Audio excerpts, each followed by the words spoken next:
আমরা যে প্রাতঃস্মরণীয় যুব সন্ন্যাসীকে প্রণাম করি তার নাম হলো স্বামী বিবেকানন্দ।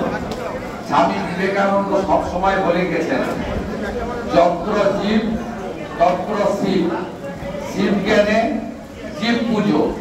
তিনি বলেছেন, আমি পৃথিবীতে এসেছি মনুষ্যত্বের মধ্যে ঘুমন্ত দেবতাকে জাগ্রত করার জন্য। মানুষকেই তিনি ভগবান বলে মনে করতেন।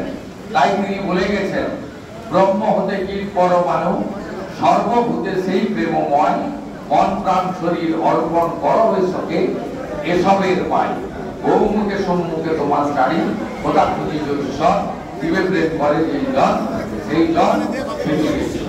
স্বাভাবিকভাবে যুব মোর্চা সেবা পরায়ণতার লক্ষ্য নিয়ে রাষ্ট্রবাদ, জাতীয়তাবাদ, দেশপ্রেম এবং অবক্ষয়িত পশ্চিম বাংলাকে পুনরুদ্ধার করার কাজে তারা আত্মনিয়োগ করুন এবং তাদের সামনে স্বামীজির স্বপ্ন, ডক্টর শ্যামাপ্রসাদ মুখার্জির আদর্শ, এই দুটোই তাদের সামনে থাকুক।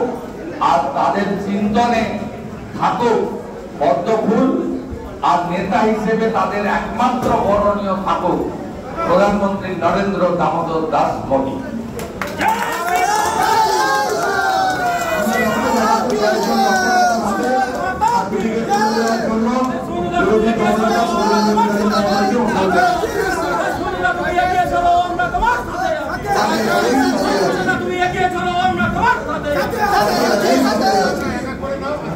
বর্তমান জেলা যুব মোর্চার উদ্যোগে 125তম আবির্ভাব দিবসে 125 জন রক্তদাতা আজকে রক্ত দিলেন।